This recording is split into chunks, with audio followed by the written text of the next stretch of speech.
We are back here at Porsche Dealership on Girl Talk. We're here with Ron Palmer. It is always fun to talk to you. We've been chatting away before the cameras have even come on. You got here early. That's right. I did. I got here early.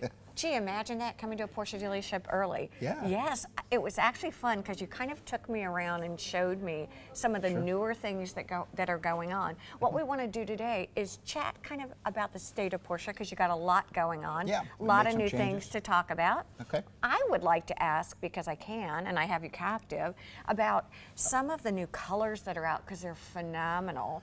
And then about classic Porsches. So we've got sort of three things to tackle today. Okay, great. But let's talk, if we can, about some new things that you're doing right now. One of the things, our particular store has grown not only in sales, but the service department has grown quite a bit. So it put a little stress, it's a happy problem, on the system. So I just wanted to maybe put it out. We're actually moving to 5 full technicians. Wow. At one time we had 3, then we had 4. We're going to move to a 5th one. And then some of the work we've been doing in South Carolina, there was a huge flood problem in the hurricane and all that. And we probably restored about 30 classic Porsches that had varying amounts of damage from the floods and insurance claims. So we moving more into that to be able to restore, and that's a movement throughout Porsche. There's actually certain centers, and the Porsche Center in Atlanta has a classic repair. Porsche is actually spending a lot more time rebuilding classic parts. It's so interesting to me. Parts availability is way up, and the car's value, the old ones, the new ones, is just skyrocketing. So it's something that a lot of people are doing. You mentioned the technicians going from 3 to 5. How will that impact your consumers? Well, some of the jobs, a major restoration, a car may be on a lift for a week. Okay. Well, then we have very special guests that just need a service or oil change, or there's something wrong with a tire. So we're actually taking over some additional bays. So we're going to move the quicker items like oil changes, and tires and our tire machine back to another facility. So there'll be 2 people working on the fast stuff, and then our more master technicians will be doing some of the other work. So. Is service on a Porsche pretty much like on any other car? Because I view a Porsche as just a person.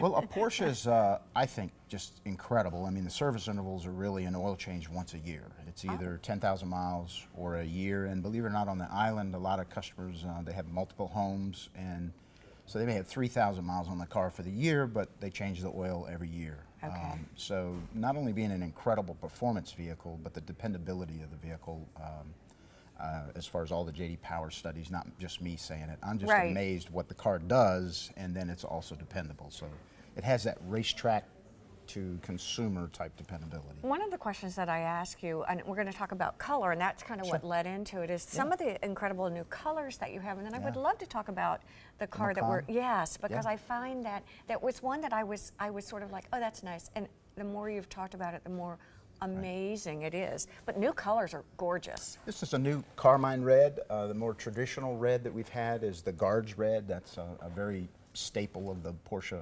brand. This just has a little more red. The Guards red is a little more orange. Right. This has like a blue undertone. It's gorgeous. People will know when you have that car. This is a slate gray, and it's a very unique color. It's different inside, and then in the sunlight it'll have different hues. So it'll go from kind of a bluish to a gray, very subtle, very sexy. The first Targa we had was this color with a bright blue top. Ooh, pretty. And it had a chalk interior, which is a very light one.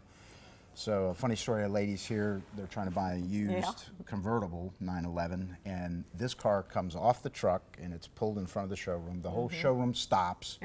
Everybody goes to look at this car, and she tells her husband, that's the one I want. Yeah, forget that. Yeah, so it didn't even spend 1 minute in the showroom, and then she purchased it. It's a very striking color. Well, sexy and sporty can also be utility. Yeah, you were asking me. I know Porsche is known for their sports cars, but actually moved into, we've had a Cayenne for a long time, which is our full-size sport utility, but the introduction of the Macan has brought in a whole new customer.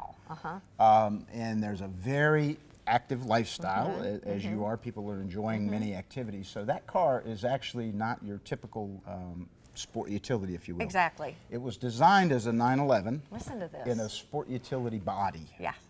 And so some people still want to take somebody to dinner, but they still want a sports car. They have boats and kayaks and skis and all these things. And sometimes that's not as convenient to have with this type of car. It's not as easy to jump in and out of. This I can do anything in, but you said it's still got the power, it's still got the look, it's still got the sex. All-wheel drive. You can go all the way up in the power bands, and yeah.